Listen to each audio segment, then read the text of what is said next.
not too long ago. We're officially recording. We'll go ahead and kick things off. Welcome to the Venture Outfitter. Today, it's interesting. Now my mouse is wanting to go away. Welcome to the Venture Outfitter.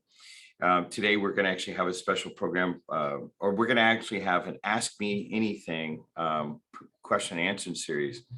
Or ask away. I guess we used to call them Ask Me Anything, but I think it actually is better if it's ask away, because it's really not ask me anything. It's going to be interactive with the group. After last week, we got a lot of response from the program we did last week about innovating the vulnerable out of harm's way. And I think because of all the follow-up around that, which covered Afghanistan, Pakistan, I've already heard from an ambassador based out of Morocco that is going to be joining us sometime very soon. It's interesting. I think that one got a lot of press, and now we're kind of in the process of working out all the details for the next series of activities. And so part of what's happening today is like just kind of catching up after having such a big program. So welcome back to the Venture Outfitter. Thank you to one of our sponsors. Duoworks continues to be a stalwart supporter of the Tech Ranch, and we are for them as well. Linda Blackman, who is in Venture Forth 17, we've had more than 45 cohorts of Venture Forth, which is one of our programs. She joined years and years ago, has now built 2 companies to an interesting level.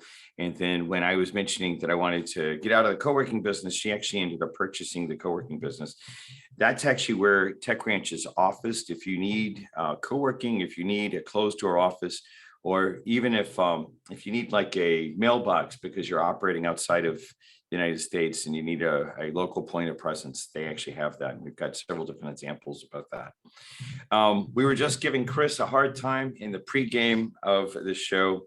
So it's been rescheduled. Today, we're supposed to be a workshop with Chris Hughes. He is one of our Tech Ranch core supporters and does a lot of the activity that you're seeing on our newsletters. He also is driving a lot of what's happening with our LinkedIn promotions. We're about to go live onto LinkedIn and be publishing this video so we can actually address a larger group of people. We have part of it happening where it's going to be a lot of people in the broadcast, but I really like the intimate Zoom interaction settings as well, so where we can actually interact back and forth. And so partially what happened today is we're really going to spend a lot of time on that. But back to Chris. Chris mentioned that he'll do this on September 30th. Is that right, Chris? That's correct. You can hold me to it. Yeah, sounds great. He's on the video. Make sure that everyone knows. So make a long story short, last week he actually said, hey, Kevin, something's happened. I need an extra week or 2. So thank you for doing that. And we'll be announcing a little bit more of what's happening on other future speakers and stuff like that. Like I mentioned, I have because of the success of the last week's program about innovating the vulnerable out of the way, I actually have ambassador level people for countries reaching out to me saying, hey, we want to be involved in this. There's a couple different organizations that have reached out as well. So we'll tell you more about that coming soon. On our service offerings, we'll start doing some more promotion around this, but the idea is to be able to take advantage of all sorts of different levels of the Tech Ranch. Just really quick, I don't like to spend a lot of time on commercials, both when I'm in someone else's program as well as my own program. But at the base level, the community level of Tech Ranch has always been free, always been open, always been interactive.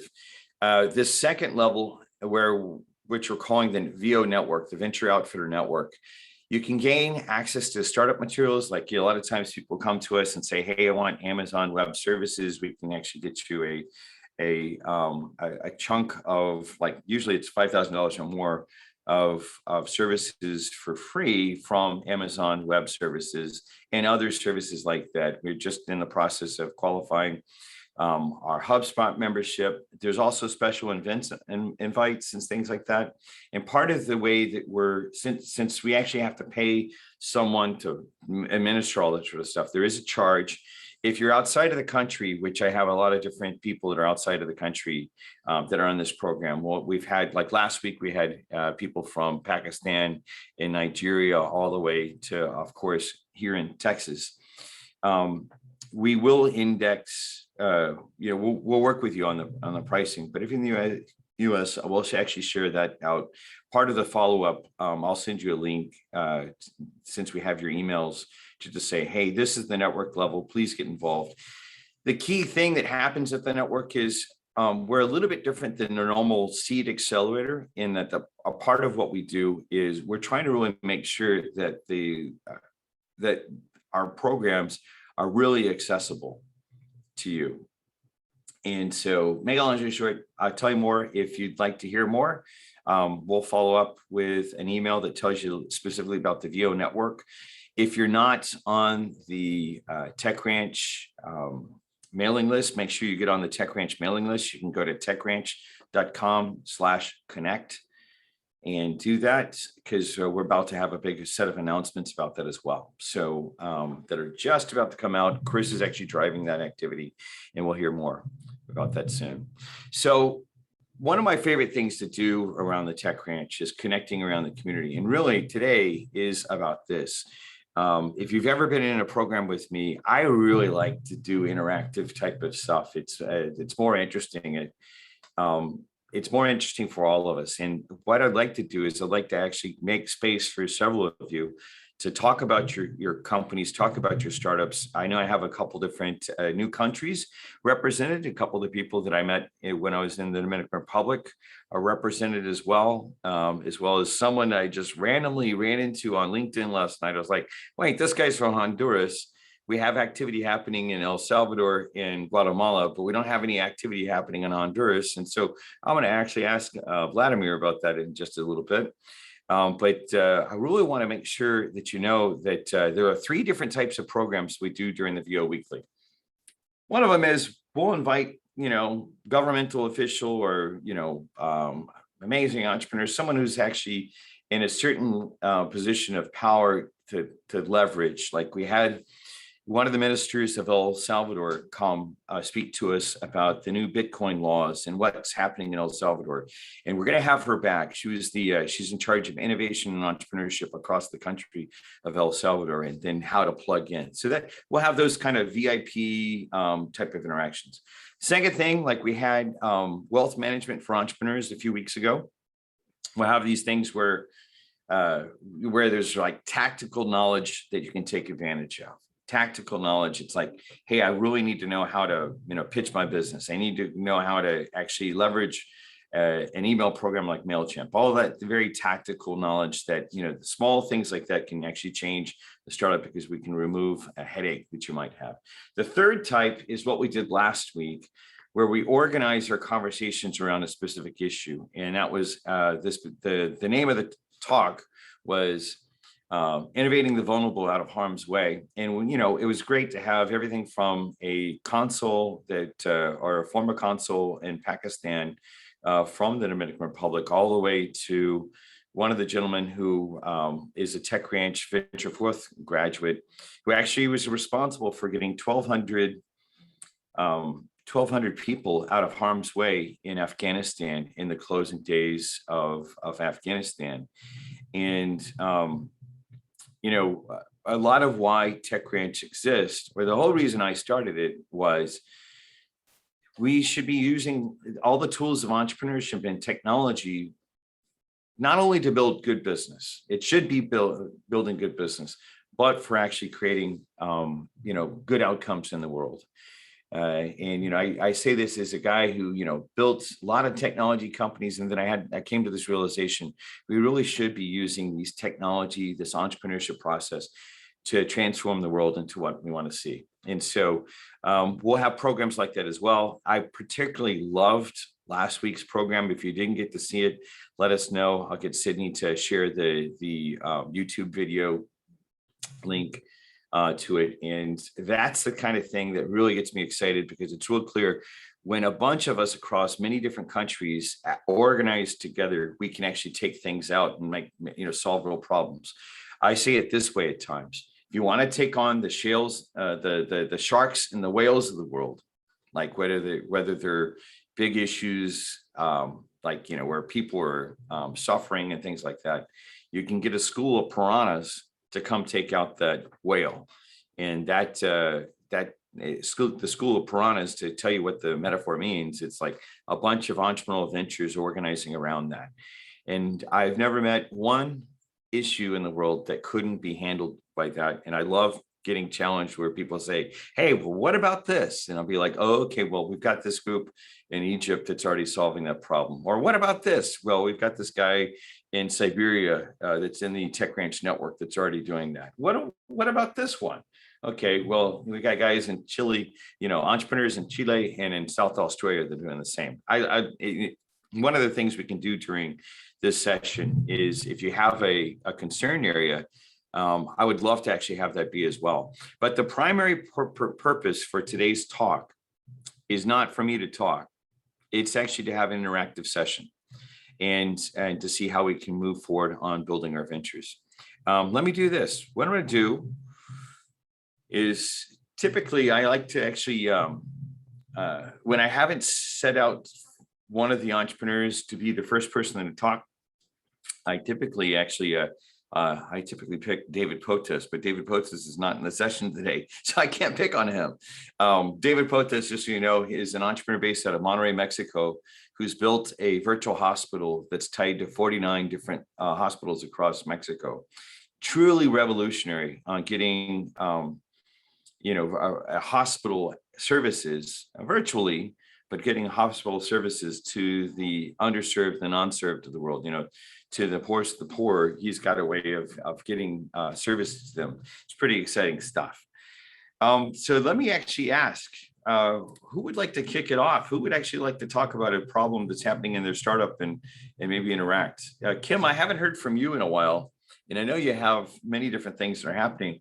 How about just opening up, give your elevator pitch real quick about one of your ventures, and then let's what might the community and myself be of use on helping you solve through different problems there. Okay, I have a couple of priorities. So there are a couple of businesses. So if you don't mind, one that you've heard about before, we provide education and content to help mothers and babies and clinicians where the babies are born of addicted mothers. We're planning on launching that in the third quarter. We're having a presentation today with our primary champion at our hospital and get them on board on doing that. And so that will guide where we go with the next step. And so the goal is to provide training and tools so infants that are affected by neonatal abstinence syndrome or opioid-related substance use disorder get the best care possible and get to move on to life as we all should. And then the other issue that we have is we have a product that's a digital therapeutic for reducing alcohol consumption using contingency management.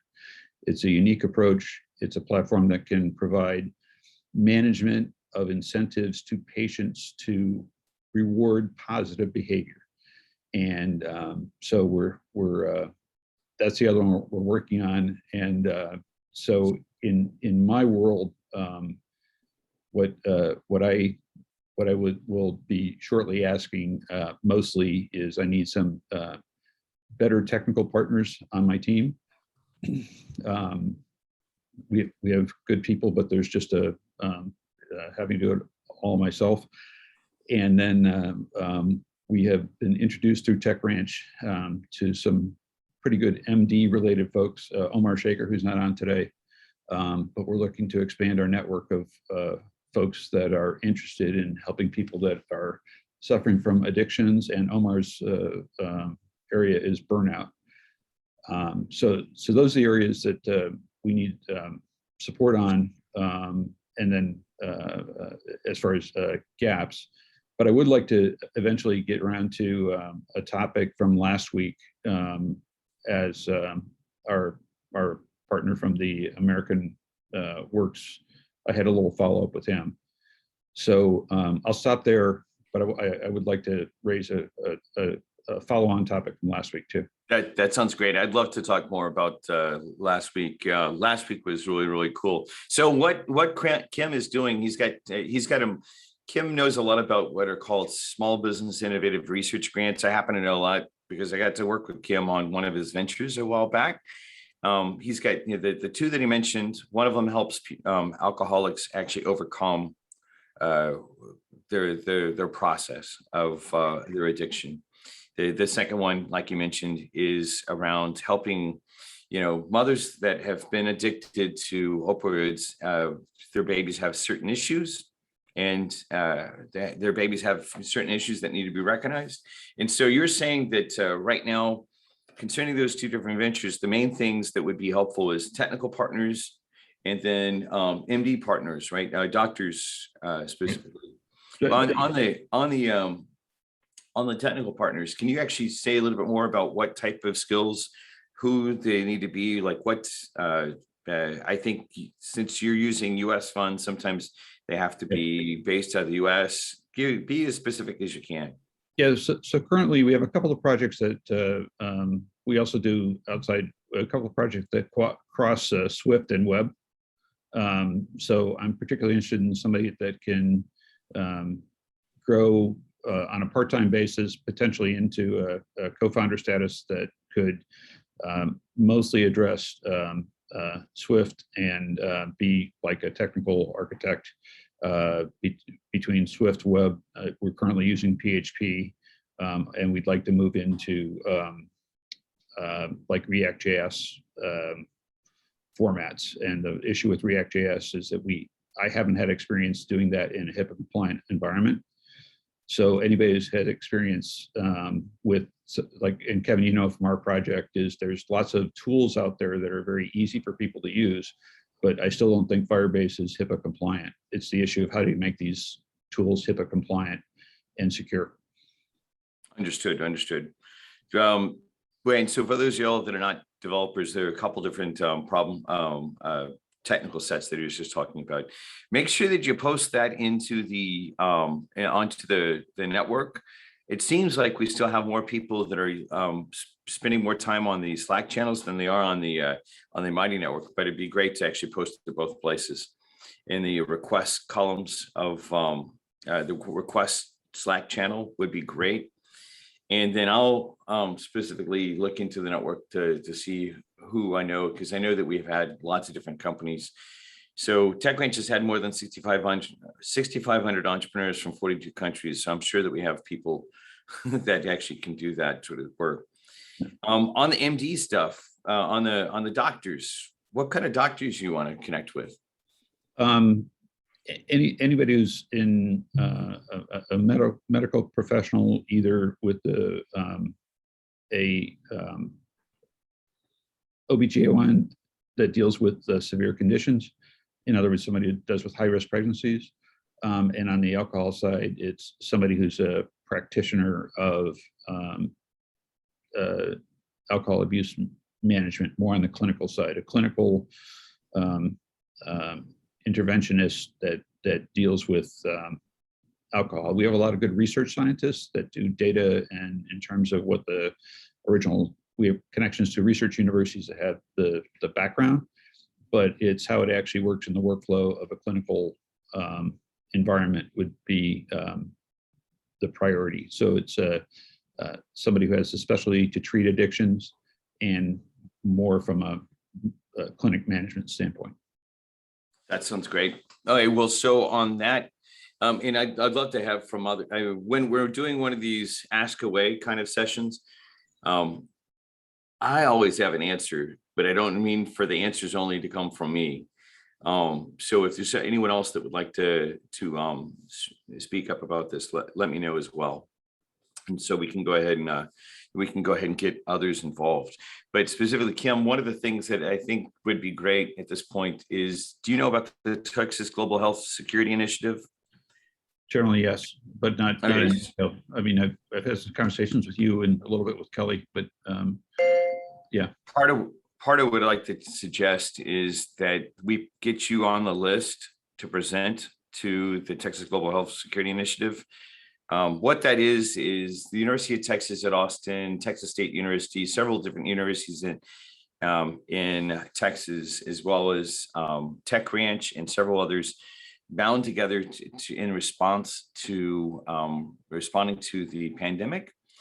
And one of the things that I don't think we've talked about before is I run the mental health special interest group, and addiction would definitely fall underneath that. And for getting you actually more exposure, especially to Dell Medical School. And one of the people that's on the board of directors for the VA based out of Temple is in that group as well. Or she's on my mental health special interest group committee. Okay. Get me something I can put in front of them and I'll forward it to you. It's just part of, and by the way, that's one of the things that I do for entrepreneurs in the network is, connections and stuff like that as much as we can. On the second issue, let's go, but on the other thing you're mentioning, what we'll do is we'll hop around and we'll come back to the Afghanistan conversation from last week and stuff like that. Does that work? Okay, perfect.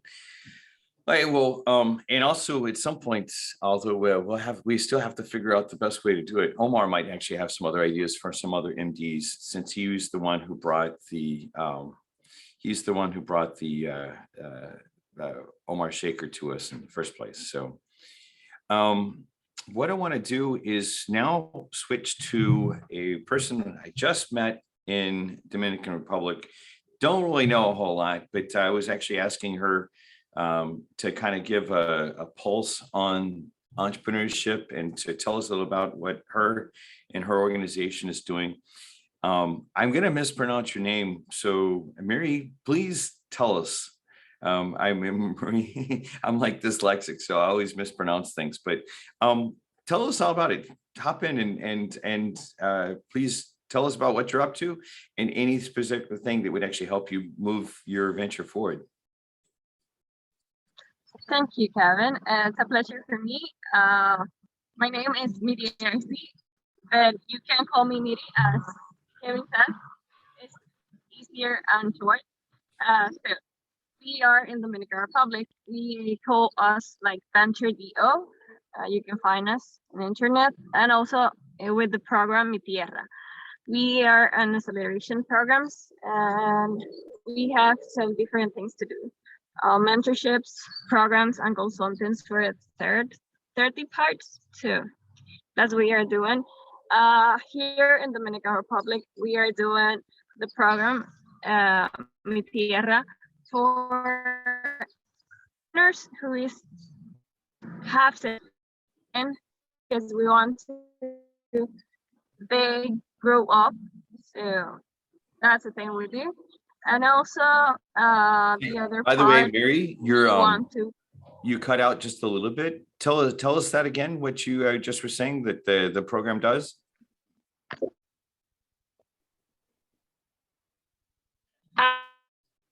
The program, oh sorry.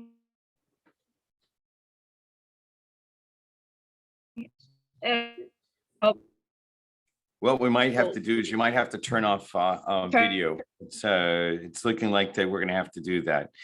You want to turn off your video and then tell us about it?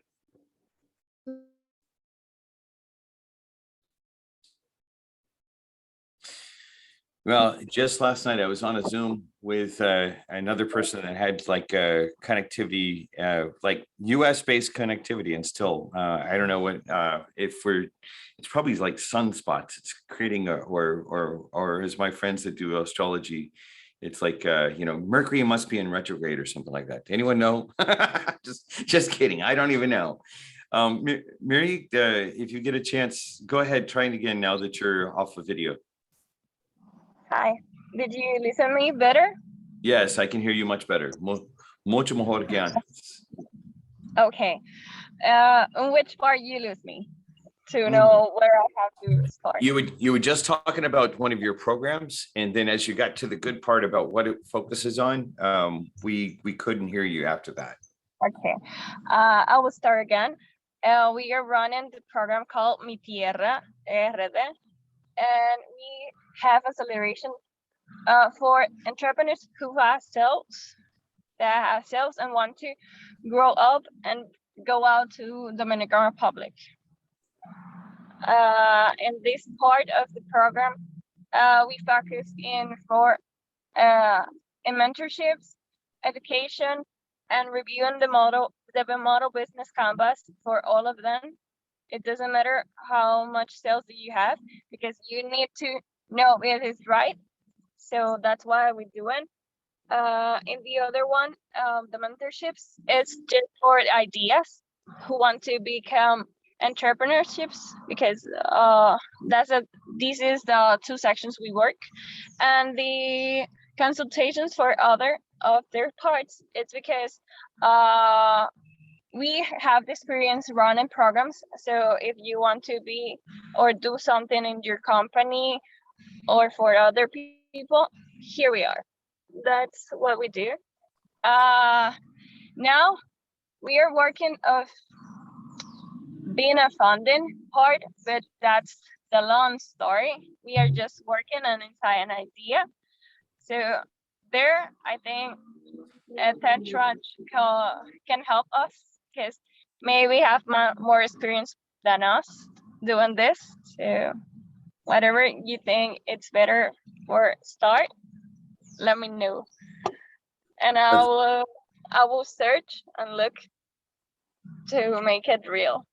Because in the Dominican Republic, we don't have so much investors or funding for the ecosystems. So it's one of the things we need to be strong. That sounds and great. Do better. And do Yeah, better. part of what we'll do is, I joke that I have a lot of scar tissue, and a lot of the entrepreneurs around TechCrunch have a lot of scar tissue to donate.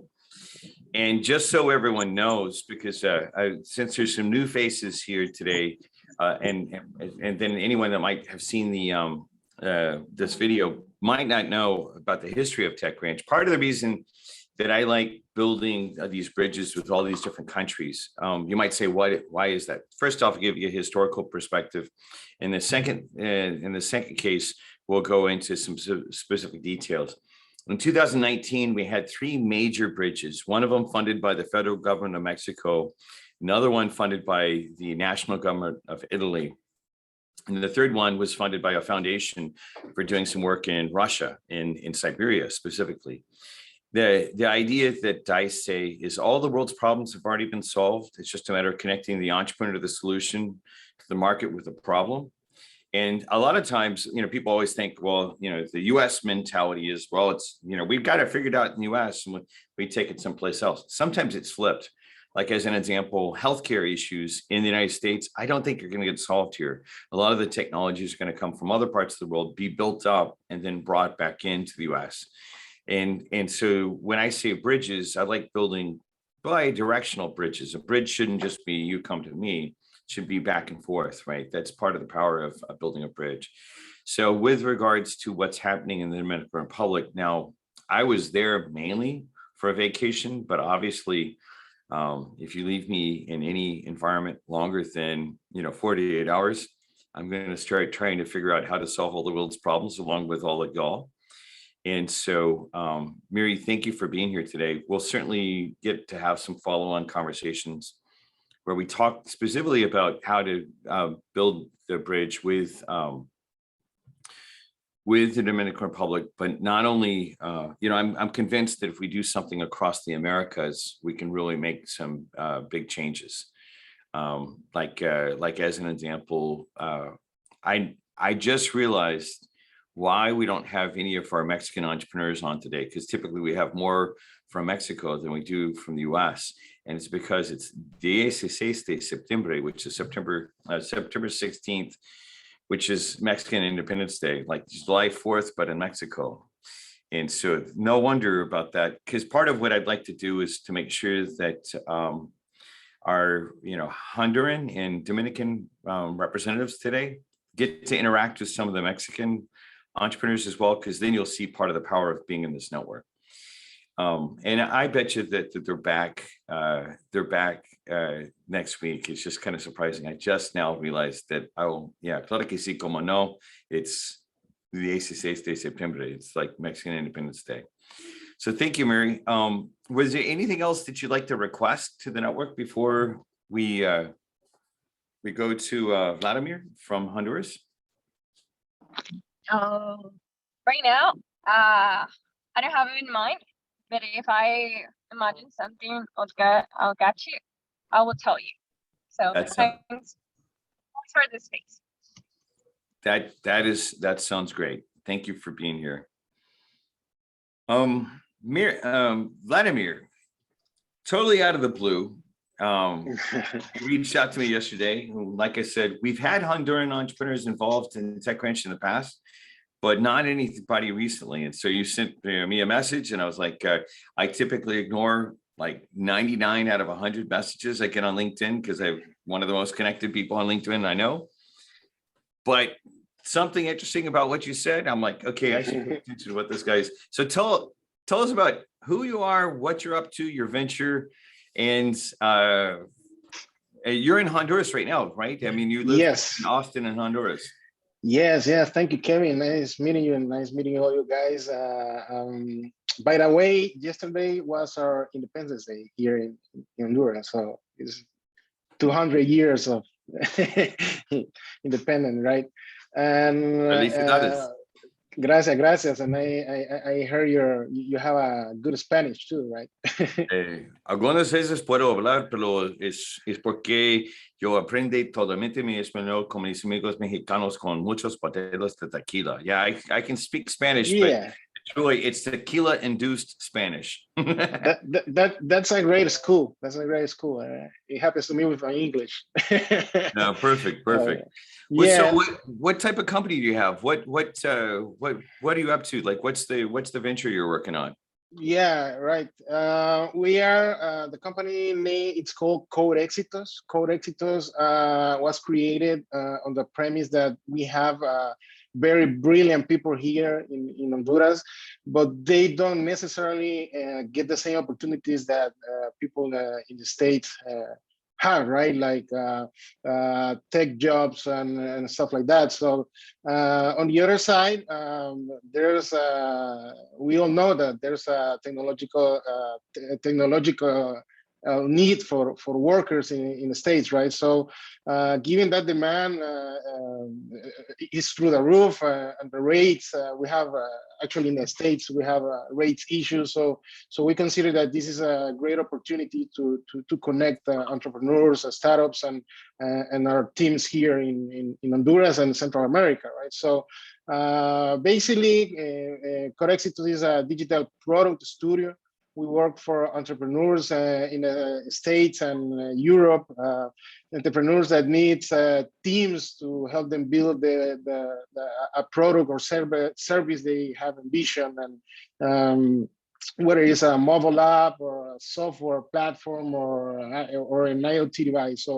So that brings our mission, our vision. We love to give more work to, or get more work to our people, right? So, and yes, I'm a seasoned and I'm experienced entrepreneur. I started several companies since I was 20, and from selling domains, hostings, to audio and video productions, and software development.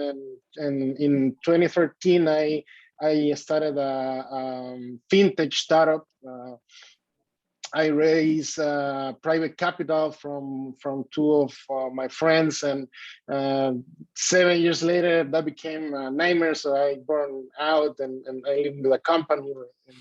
And then that was the beginning of the pandemic. And then I know this guy. This is an American guy. This guy is from Austin, Texas, where our headquarters are based. And he told me about his mission with Code Éxitos, and now I'm proud to be part of Code Éxitos. So that's what I'm doing.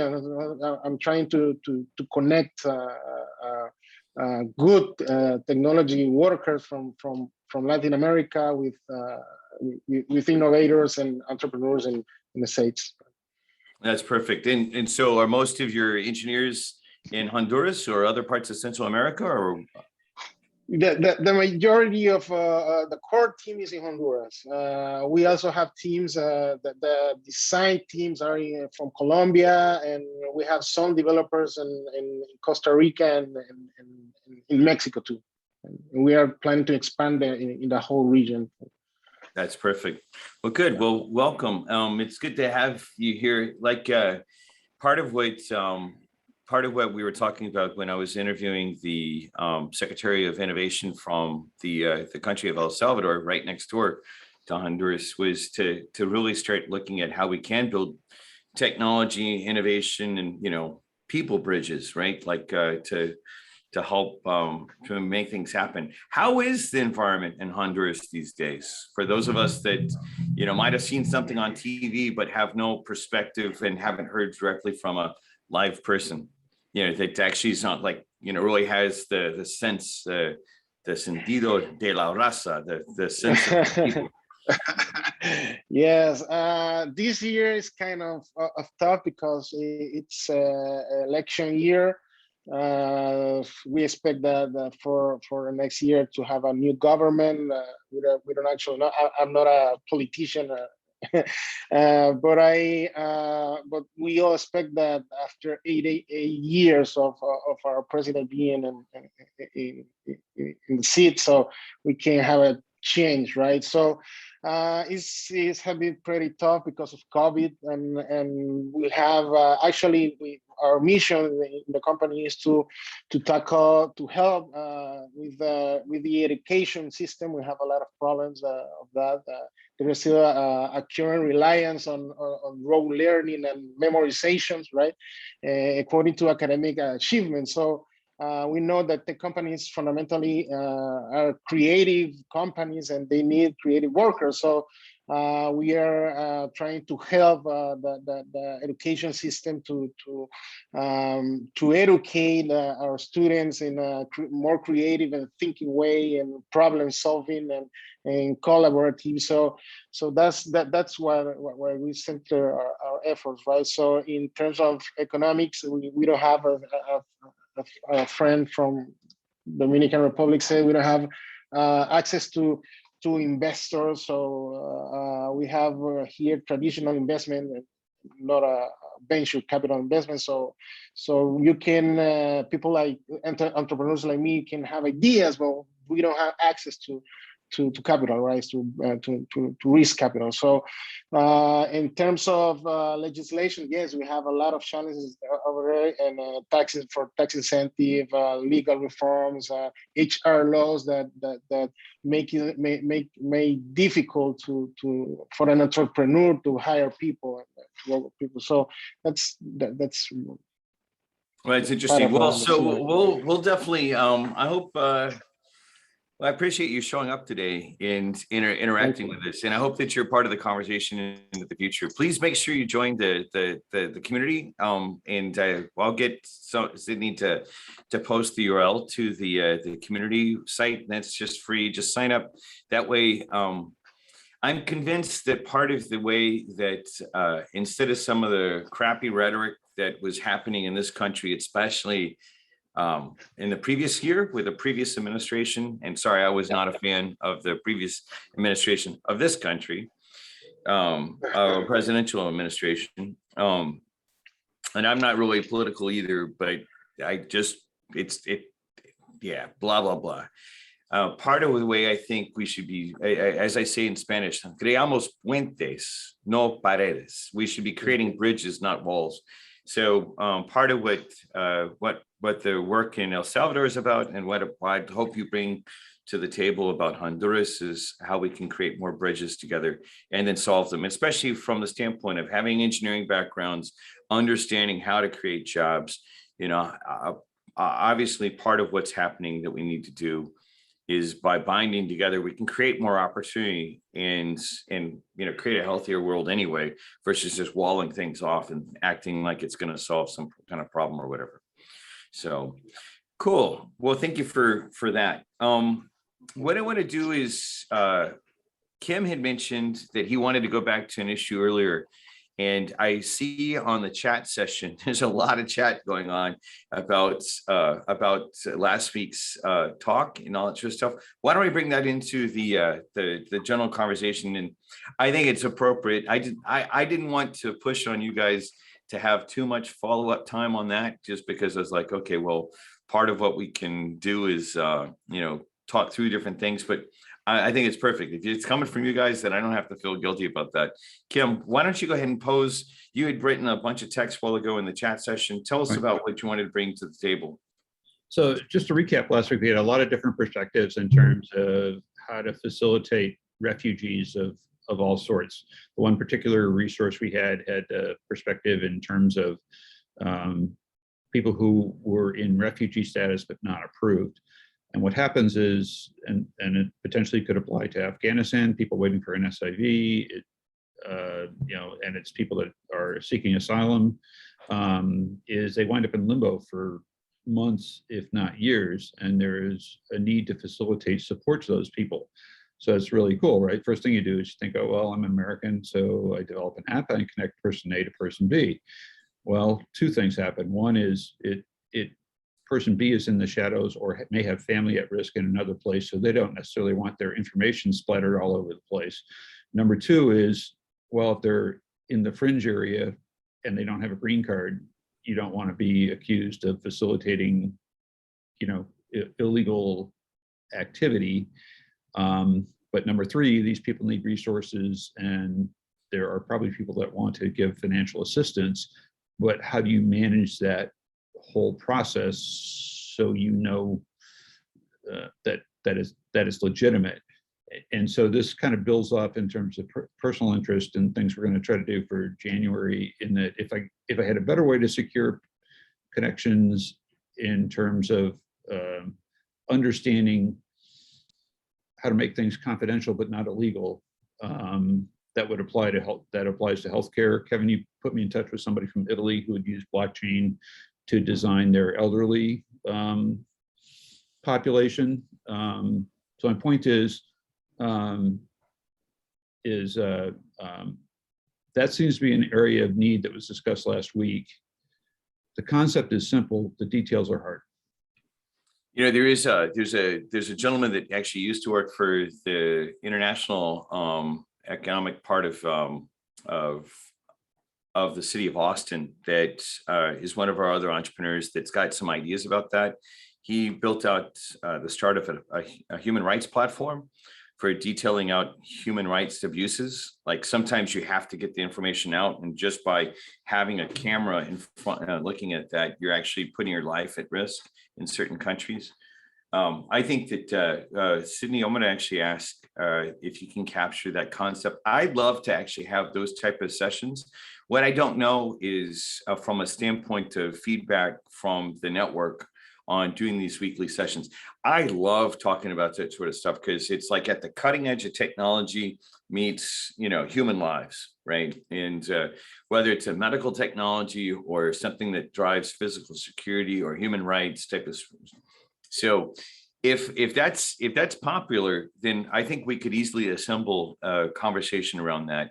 Sydney, the thing to capture is physical security, and remind me to get a hold of, actually, I'm going to get you to get a hold of David about this, and we'll get him to be one of our speakers, and we can put together a small panel like we did last week, where we have different people talk about how to secure those type of situations. And, it's not necessarily, it's I mean, at least from my come from, is the most vulnerable, or one of the reasons that when I had a Honduran reach out to me via LinkedIn, and I actually said, okay, I'm going to pay attention to this guy, is when I was in Juarez, Chihuahua, not too long ago, actually I guess it's now been a year. I forget about COVID. It's kind of funny. Some of the people, a lot of the Mexicans actually have jobs, like the people in Juarez, there's only 3% unemployment. Now, most of the people that are employed, or I shouldn't say most, I'd say greater than 40% still, even though they have only 3% unemployment, they're still under the poverty level. But that being said, they actually have jobs. But the worst part was for the Hondurans that had traveled because of needing to get out of harm's way for whatever reason.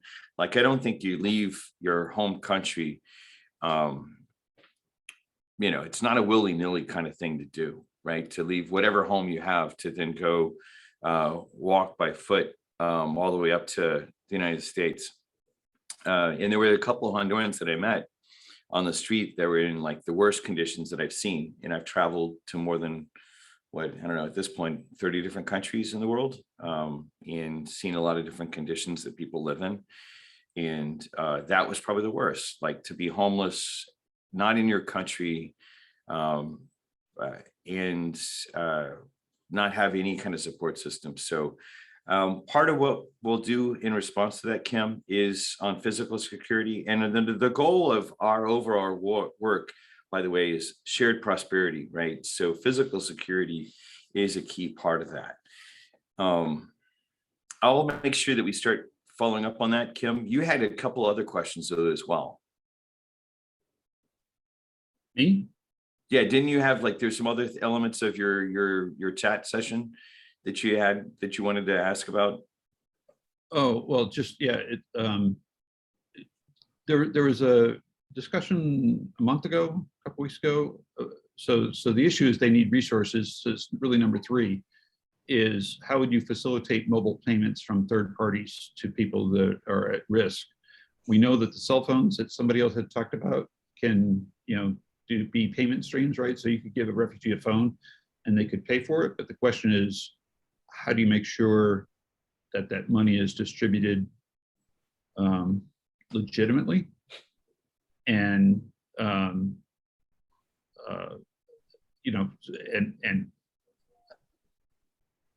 how would you audit a financial process that's at the fringes of what some people might consider legality?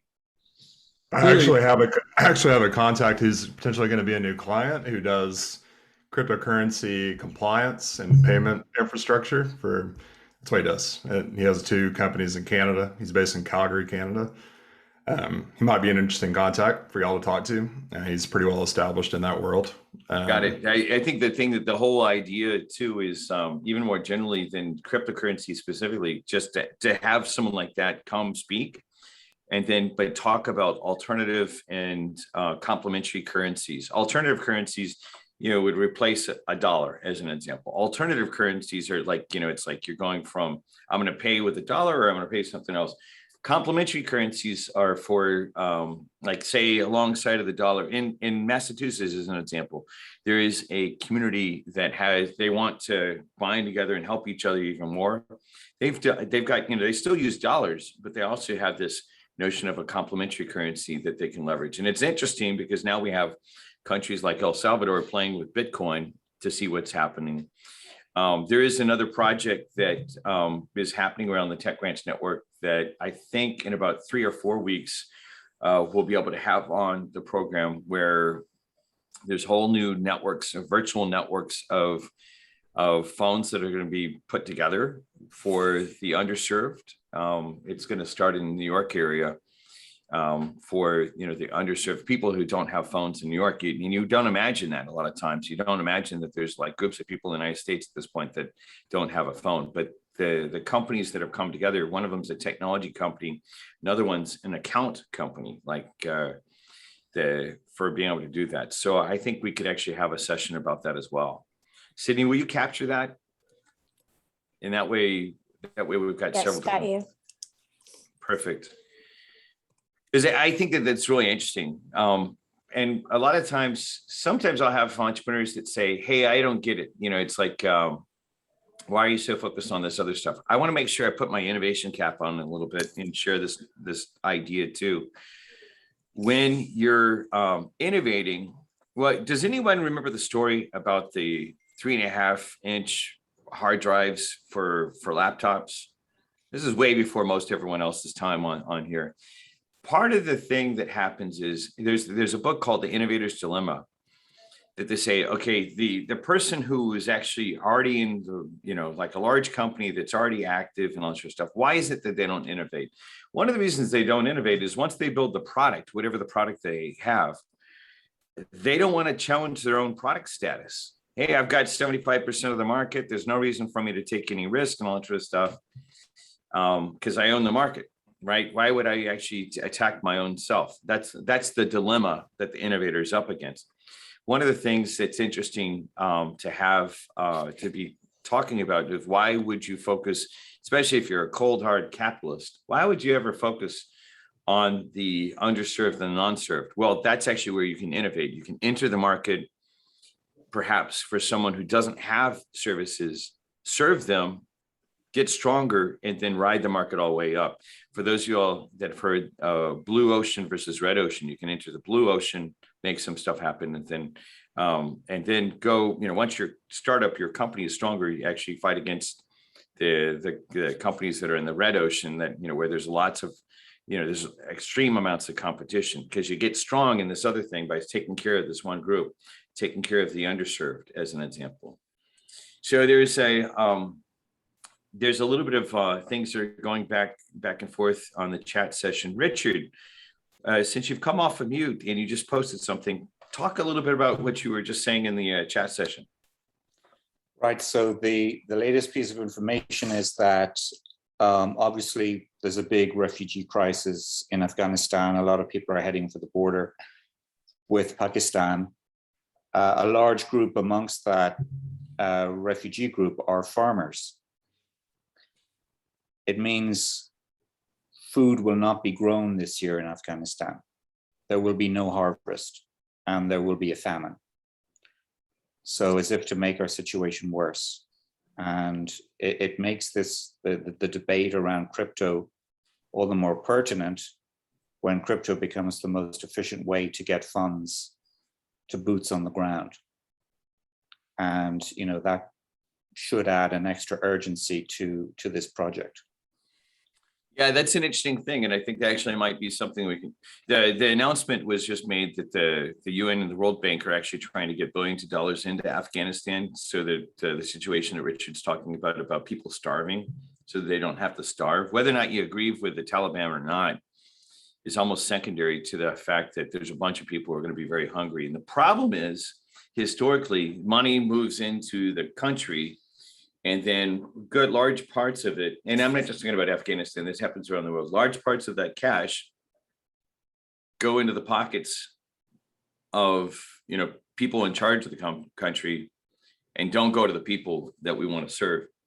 So again, I think that that's another really interesting thing. We talked about one of the gentlemen that was on last week's program, or 2 weeks ago, was Joel Odd, who is doing a lot of different, or AUD is his last name. I think Sydney, we should capture this, because this might be something that we could actually bring in, because we already have the entrepreneurs that are doing the work. And the truth is, if we can solve the problem in Afghanistan, then it makes it easier for supporting remittances into other countries as well.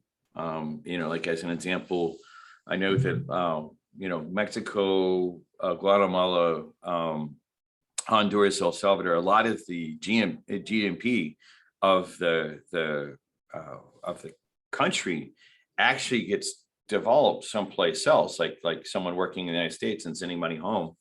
That same problem happens because there was an article about this recently about Wells Fargo is making close to $1 billion off of people who are just trying to send money back home to, like, say, Honduras as an example. And the problem is that a lot of times, it's not as convenient as cryptocurrency and other things like that. So I think that's a good point, Richard. And we'll capture that. We'll start putting it together. In all these cases, and since we're coming to the end of our hour, in all these cases, the thing that I think would be really valuable is if you have something to offer from a standpoint of, hey, Kevin, it's like, or hey, Kevin at Sydney, or hey, Kevin at Sydney and Omar, if you know of, like Chris mentioned earlier, he has an expert in the field.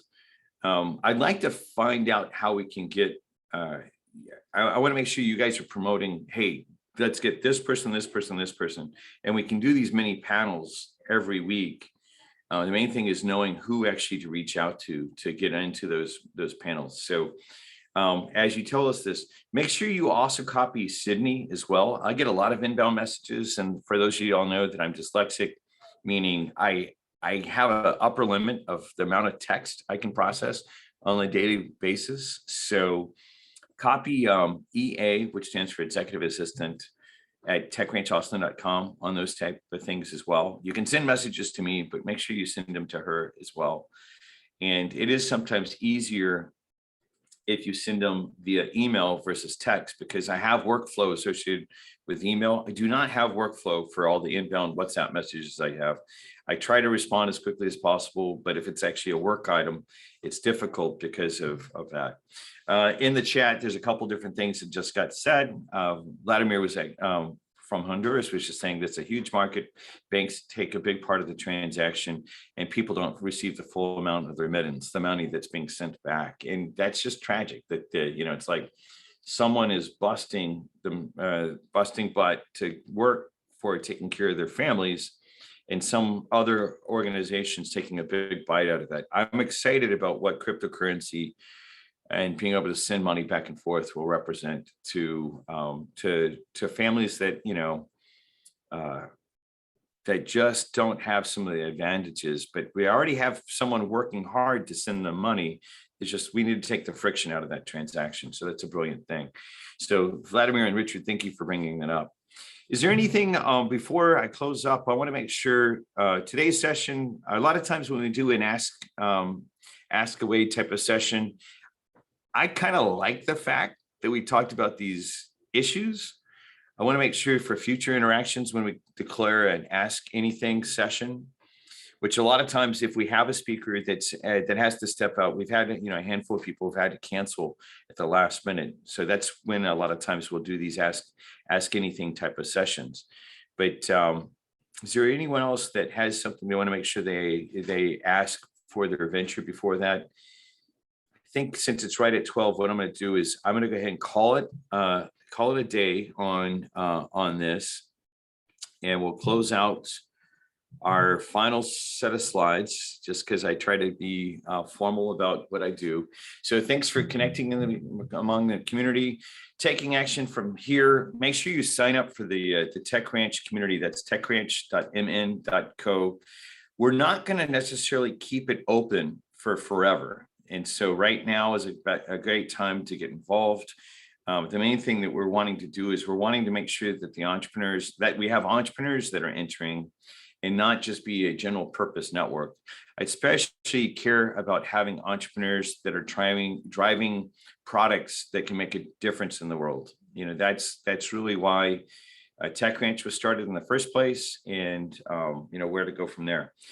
On the VO network, if you want to get access to some of the expanded offers, sign up for that as well. You can go to techranch.mn.co, and right now that information about how to sign up for that is there. If you are in a different country than the US, we'll work with you. The main thing is you need to be proactive about reaching out and saying, hey, because you're at a different cost of living, and also access to funding and stuff like that, outside of the US, we'll work with you on that. Just be verbal about it. Thank you to Duoworks for being our sponsor. We'll start hearing from other sponsors starting next week. And it's been great to hear some of you all actually reach out. And we now have 3 different organizations over the last 2 weeks that, because of these advertisements that are coming here. And so it's great as the virus lightens up a little bit to start seeing people face to face. So if you're going to be in Austin, work with us concerning one of our locations. There are 4 different locations that we have relationships with. Duoworks is where Omar and myself have our office physically at, and so we're excited to be in partnership with Duoworks here. All right, well, so for this group of entrepreneurs driven by vision and values, I want to just say thank you for your time today and the work that you're doing. I'm really touched by the fact that a lot of our conversation, everyone's like saying, hey, let's go back to this conversation we're having last week, because I think it's really substantive about how with a large group of people that we had on last time, how we could actually just put together some solutions. And then all of a sudden, and we had examples of that. Andrew Gardner shared the story about how he and the group that he put together, me being one of the people that he pulled in, how he took advantage of just the network around the Tech Ranch and other parts of his network, and got 1,200 people out of harm's way. So for that, we'll call it closed today. Let's go change the world for the better together. Thank you all for your time today, and we'll see you out there again soon. Bye for now. Thank you.